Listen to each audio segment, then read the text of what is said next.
The doctor's words were supposed to sound like a tragedy. They were meant to break me. But as I stood there staring at the empty shell of my mate, the words sounded like something else entirely. An opportunity. I'm sorry, Luna. The silver has shattered his connection to his wolf. He will never walk again.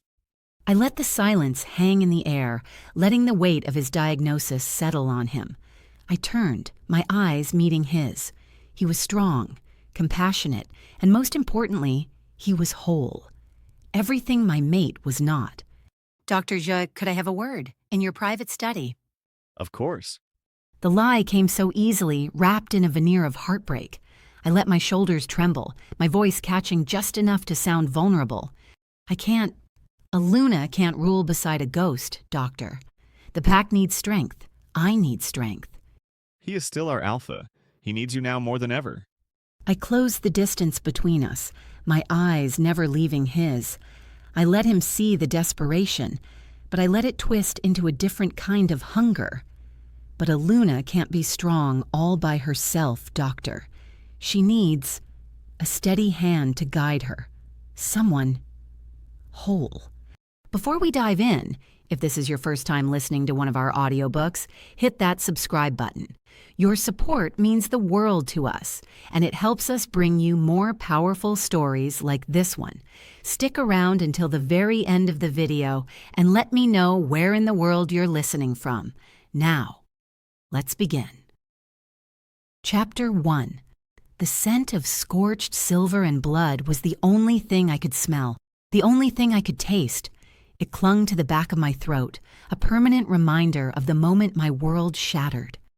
Silas, our pack healer, finally looked up from Ryker's still form, his face etched with a grief so profound it stole the air from my lungs. I watched the words form on his lips, watched them travel through the suffocating silence of the infirmary, and prayed to a goddess who had clearly abandoned us. The silver has shattered his connection to his wolf, Silas announced, his voice a raw, broken whisper that echoed louder than any scream. He will never walk again. The words didn't just hang in the air, they crashed down on me, a physical weight that buckled my knees. Never. A word so absolute, so final. It was the death sentence for an alpha, a fate worse than a clean kill in battle. My mate, my Alpha Ryker, the wolf who ran faster, fought harder, and loved more fiercely than any other, was broken. In the weeks that followed, the man I loved vanished, replaced by a ghost haunting the shell of an alpha. The wheelchair became his throne, and bitterness, his crown. His rage was a cold, suffocating thing, a silent poison that seeped into every corner of our lives. He refused my touch, flinching away as if my hand were coated in the very silver that had crippled him. My attempts to comfort him were met with a wall of silence so impenetrable I felt like I was screaming into a void. He ruled, but without his wolf, his rule was hollow. His commands were harsh, his judgment swift and merciless. He alienated his council, berated his warriors, and pushed away everyone who tried to reach him. But he pushed me away the hardest. I was his Luna, bound to him by a sacred vow, yet he treated me like a stranger he was forced to tolerate. The mate bond, once a vibrant, roaring fire that warmed my soul, was now a single, painful thread. It pulsed with his agony, his self-loathing, but offered none of the warmth, none of the connection that had once been my anchor. I was chained by duty to a man who looked at me with the eyes of a stranger. Tonight was no different. I stood in the doorway of his study, holding a tray with his untouched dinner. He stared out the window, his powerful shoulders slumped, his profile a portrait of torment against the rising moon, the moon he would never run under again. "Ryker," I whispered, my voice barely audible.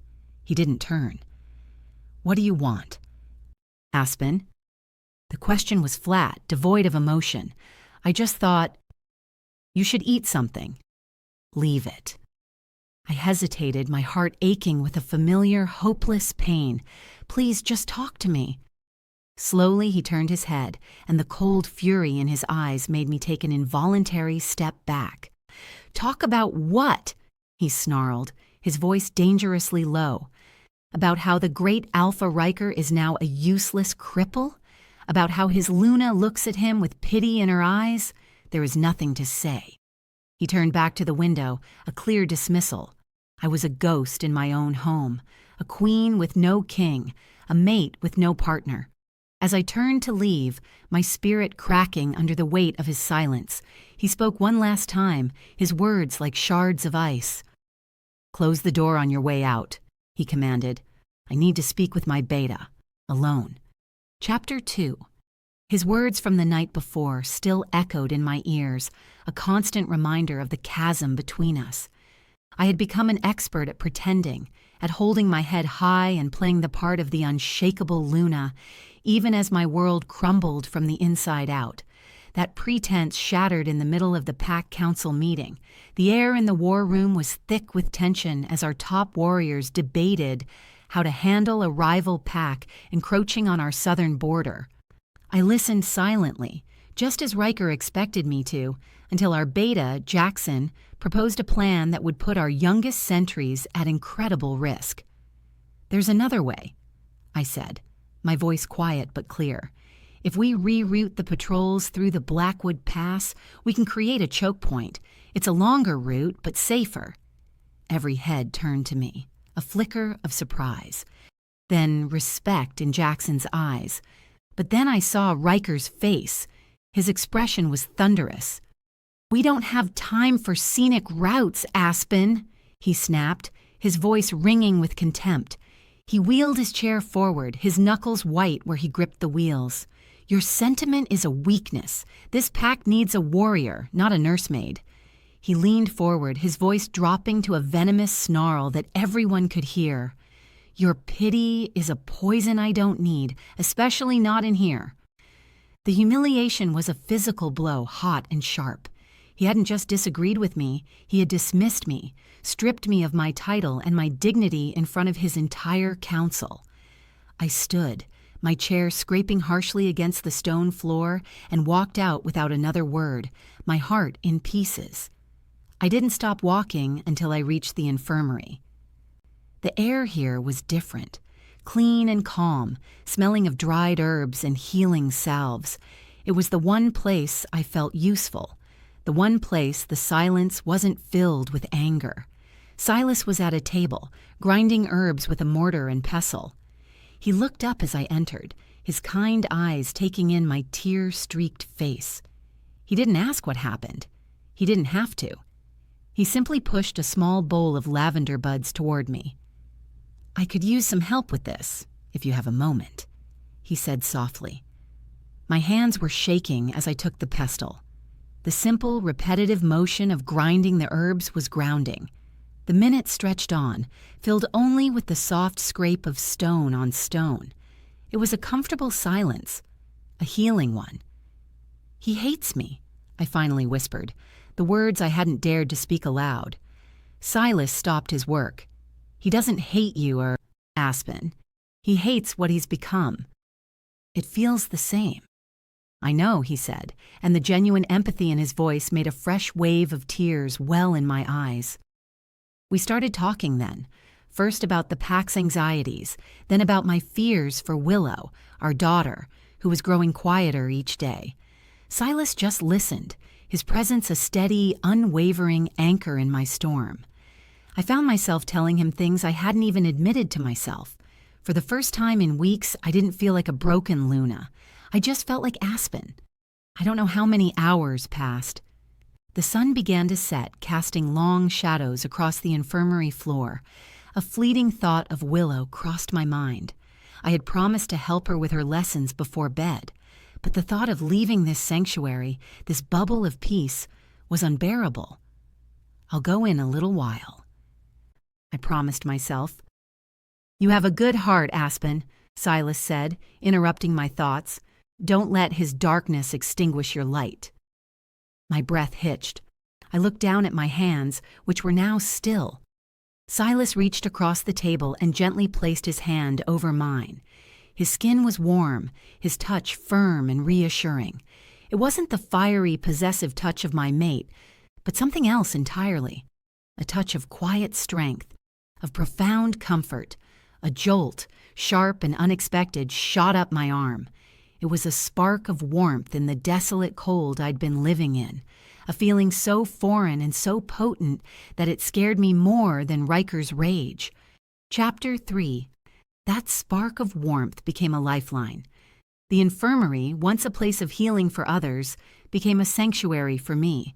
My days fell into a new, dangerous rhythm. I would wake in the cold, empty bed I shared with Ryker's ghost, endure a tense, silent breakfast, and then escape to the one place where I could breathe. Silas's infirmary. I told myself I was needed there. I told myself I was serving my pack. I organized herbs, cleaned instruments, and learned to stitch minor wounds. Silas was a patient teacher, his presence a calming balm on my frayed nerves.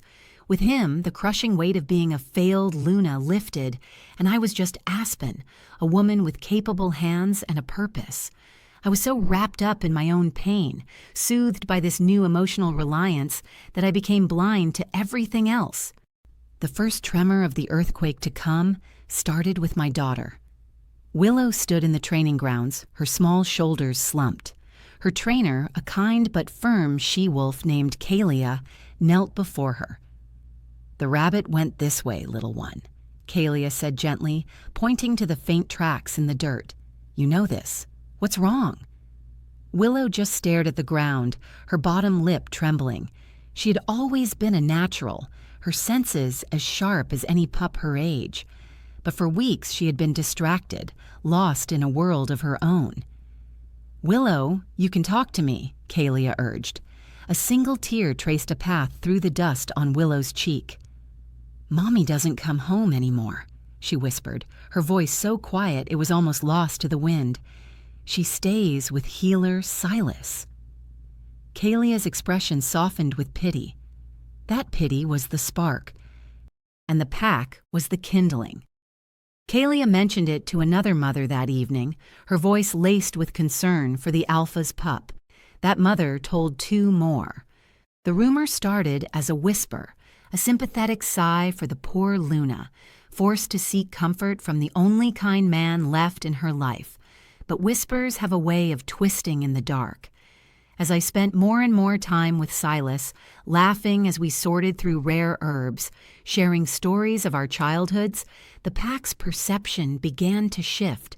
They saw their crippled Alpha, suffering alone in his study, and they saw his Luna, smiling in the company of another man.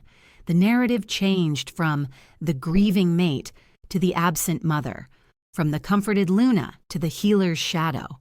I was completely oblivious. I was so starved for a simple, human connection that I didn't see the poison I was letting drip into my own life.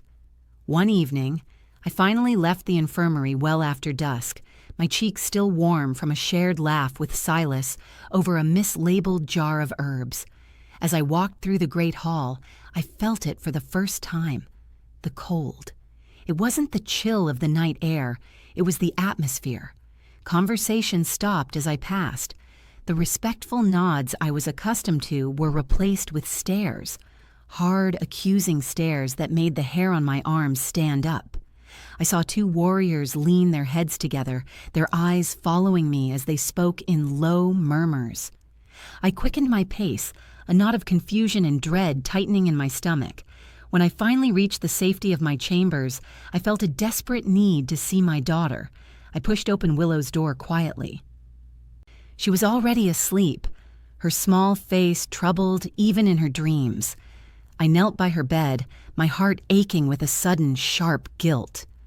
On her nightstand was a drawing, done in the simple, brutally honest way of a child. It was our family. There was Ryker, small and trapped in a mess of black scribbles representing his chair.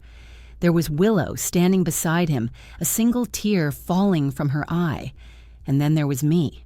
I was on the other side of the page, holding hands with a smiling stick figure Silas. Chapter 4. I stared at Willow's drawing until the figures blurred. the childish lines twisting into a grotesque caricature of my failure. The image was seared into my mind, a brand of guilt that no amount of self-pity could soothe. The next morning, the consequences of my absence arrived in the form of a formal summons, delivered by a grim-faced pack sentinel. The parchment was thick, the script elegant but firm. It was from Elder Rowan, the matriarch of our pack, a she-wolf whose wisdom was second only to her fierce loyalty. She was deeply concerned by Willow's decline and by the sickness she saw infecting the Alpha's family. She was calling a formal family meeting. My presence, and Ryker's, was not requested. It was demanded. And at the bottom of the summons, a final name was added, a clear and pointed accusation: Healer Silas. A hot, defensive fury rose in my throat, choking me. This wasn't a meeting. It was an interrogation, an ambush. How dare she? How dare she imply that the one source of comfort I had was something sordid and wrong? My feet carried me to the only place I felt safe. I burst into the infirmary, the parchment trembling in my hand. "She's putting me on trial," I said, my voice shaking with a rage that was really just a mask for my fear. Silas took the summons from me, his brow furrowing as he read. His calm was a stark contrast to my panic.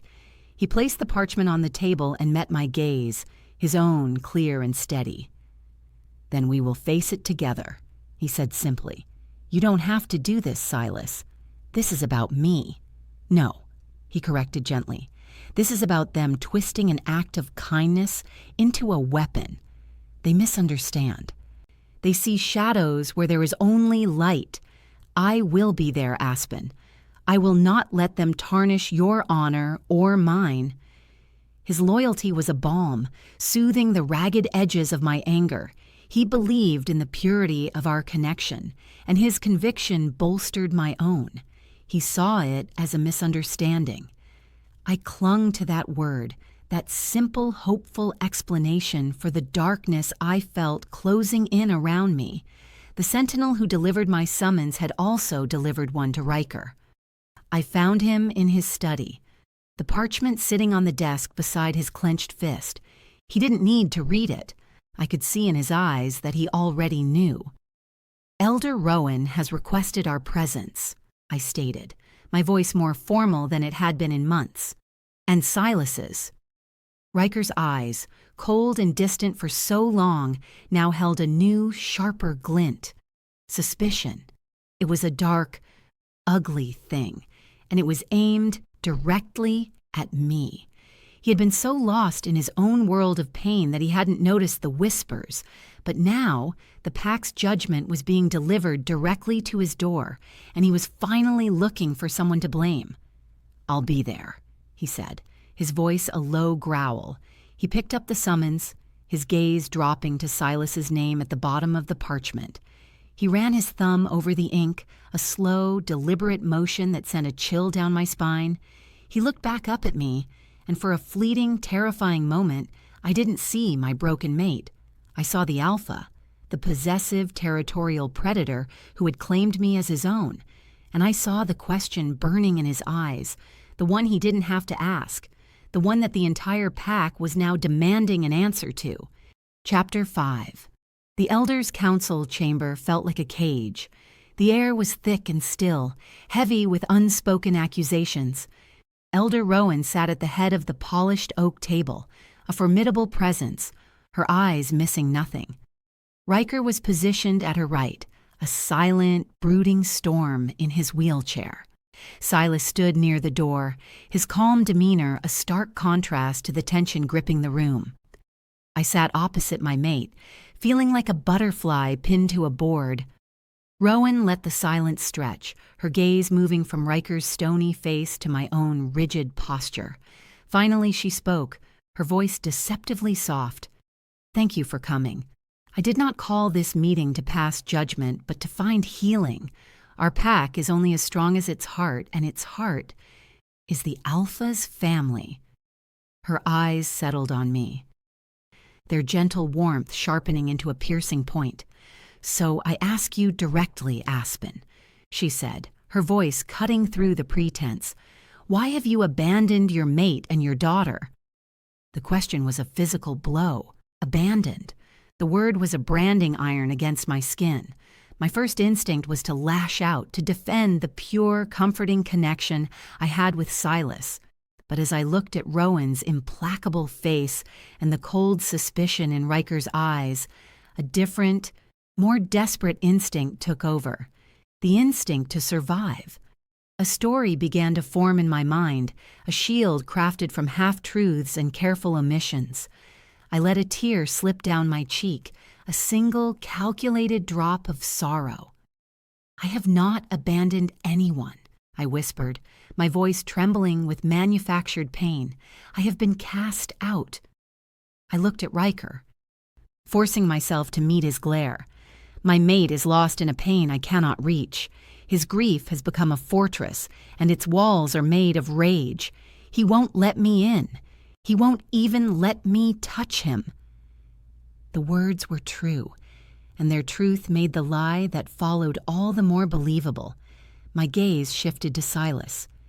"Healer Silas has been my only counsel," I continued, my voice gaining strength. "He has guided me, not as a friend, but as a spiritual advisor.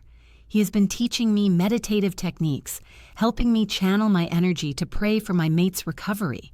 The hours I spend in the infirmary are not for myself. They are for Ryker. They are for this pack." I painted a beautiful, tragic picture, a portrait of a noble, suffering Luna, sacrificing her own needs and enduring her mate's cruelty, all while silently working with the healer to find a magical solution. I made myself a victim, a martyr to my Alpha's tragedy. I spoke of duty, of faith, of a Luna's sacred vow. I never once mentioned the laughter. I never spoke of the shared stories, the gentle touch of his hand on mine, or the profound, soul-deep comfort I felt in his presence. I omitted the truth of our emotional bond, burying it under a landslide of noble lies. Out of the corner of my eye, I saw Silas's brow furrow in confusion. This was not the simple misunderstanding he had come to clarify. This was something else entirely, a complex and dangerous fiction he was now a part of. Rowan listened, her expression unreadable. When I finished, the silence returned, heavier than before. She seemed to be weighing my words, searching for the truth in the shimmering, intricate web of lies I had just woven. "I see," she said finally, her voice flat. She turned her gaze away from me, her eyes finding the small, silent figure who had been brought into the room just moments before the meeting began. My daughter, Willow, sat on a small stool by the hearth, her head bowed. My heart seized with a new, sharper fear. "Willow," Elder Rowan said, her voice softening with a tenderness she had not shown me. "Your mother says she spends her days with healer Silas to make your father better. Is that what she told you?" Chapter 6. Every sound in the room vanished. The crackle of the fire, the whisper of our own breathing, it all dissolved into a vacuum of suffocating silence. All I could hear was the frantic, panicked thumping of my own heart. Willow, my daughter. My sweet, innocent Willow was now the star witness in my trial, and the beautiful web of lies I had so carefully woven was about to be ripped to shreds by the one person I should have been protecting. I tried to catch her eye, to send her a silent, desperate plea. "Please, baby, please." But she wouldn't look at me. Her gaze was fixed on the floor, her small hands twisting the fabric of her tunic into a knot. Elder Rowan's voice was a soft, gentle murmur, a stark contrast to the tension coiling in the room. "Willow," she repeated, "your mother says she spends her days with healer Silas to make your father better. Is that what she told you?" Slowly, my daughter lifted her head. Her eyes, so much like my own, were shimmering with unshed tears. She looked at me, at the pleading terror on my face. Then her gaze slid to Ryker, to the broken, stone-faced man who was once her vibrant father, The conflict in her small face was a fresh, deep wound in my soul. I had done this. I had put this impossible weight on her small shoulders. A single sob escaped her lips, a tiny, wounded sound that echoed like a gunshot in the silence. Her small hand rose, her finger trembling as she pointed, not at me, but at the man standing by the door. She pointed at Silas. "No!" she cried out, her voice cracking with the force of her pain. "She doesn't pray for Daddy. She only holds his hand. She laughs with him." Every word was a nail in my coffin. I could feel Ryker's gaze on me, burning with an intensity that I was too cowardly to face. I could feel Silas's shock, his dawning horror as my lies unraveled to reveal the selfish truth. But Willow wasn't finished. The dam of her silence had broken, and now the truth came flooding out in a devastating torrent. "She told me a strong pack needs a whole wolf," Willow sobbed, her words tumbling over each other, "and that Daddy wasn't whole anymore." The accusation hung in the air, naked and ugly and undeniable. It was a stunning betrayal, not just of my mate, but of my own child. The story I had constructed, the noble martyred Luna, evaporated in an instant, leaving behind the selfish, neglectful woman I had become. The silence that followed was no longer just tense. It was absolute. It was the silence of a grave. It was the silence of a bond shattering. It was the silence of an alpha finally seeing the truth of his Luna's heart. Thank you so much for joining us for the first part of this journey. If you're captivated by Luna Aspen's impossible choice and need to know what happens to the crippled Alpha Ryker, please show your support by hitting that subscribe button so you don't miss part 2. And if you have a friend who can't get enough of werewolf stories full of forbidden bonds and shattered loyalties, do them a favor and share this story with them. It helps our pack grow more than you know. Until the next chapter, thank you for listening.